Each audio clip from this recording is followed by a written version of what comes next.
पाकिस्तान की संसद में भारत की जमकर तारीफ की गई। पड़ोसी मुल्क के एक बड़े नेता ने कहा है कि भारत सुपर पावर बनने के करीब है और हम भीख ही मांग रहे हैं। उन्होंने कहा कि जरा भारत और हमारी तुलना करें। दोनों देशों को एक ही दिन आजादी मिली थी, लेकिन आज भारत महाशक्ति बनने का सपना देख रहा है और हम दिवालिया होने से बचने के लिए भीख मांग रहे हैं। कंगाल पाकिस्तान की हालत किसी से छिपी नहीं है।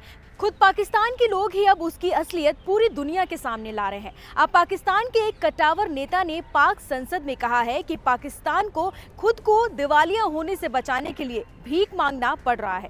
मिली जानकारी के अनुसार जमीयत उलेमाए इस्लाम फजल के प्रमुख रहमान ने नेशनल असेंबली में एक जबरदस्त भाषण दिया। उन्होंने कहा कि हमने 2018 के चुनाव पर भी आपत्ति जताई थी और हमें इस 8 फरवरी 2024 के चुनाव पर भी आज आपत्ति है। अब अगर 2018 के चुनाव में धांधली हुई थी तो वर्तमान में धांधली क्यों नहीं हुई? इतना ही नहीं, रहमान ने पाकिस्तान मुस्लिम लीग और पाकिस्तान पीपुल्स पार्टी के सत्तारूढ़ गठबंधन से आग्रह किया कि अगर संसद में बहुमत है तो पीटीआई को सरकार बनाने की अनुमति दी जाए। उन्होंने कहा कि आइए यहाँ विपक्षी बेंच पर बैठिए और अगर पीटीआई वास्तव में बड़ी पार्टी है तो कृपया उन्हें सरकार दें।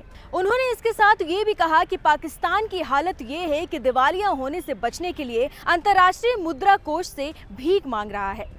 अपने भाषण के दौरान उन्होंने भारत के साथ समानताएं व्यक्त की। उन्होंने कहा कि जरा भारत और हमारी तुलना करें। दोनों देशों को एक ही दिन आजादी मिली थी, लेकिन आज भारत महाशक्ति बनने का सपना देख रहा है और हम दिवालिया होने से बचने के लिए भीख मांग रहे हैं। उन्होंने कहा कि फैसले कोई और लेता है, लेकिन समस्याओं के लिए राजनेताओं का जिम्मेदार ठहराया जाता है। रहमान ने इस्लामिक सिद्धांतों को बनाए रखने के महत्व पर जोर देते हुए काउंसिल ऑफ इस्लामिक आइडियोलॉजी की सिफारिशों को लागू करने में विफलता पर भी अफसोस जताया है। मौलाना फजल उर रहमान ने कहा कि हमें देश इस्लाम के नाम पर मिला था, लेकिन आज हम एक धर्मनिरपेक्ष राज्य बन गए हैं।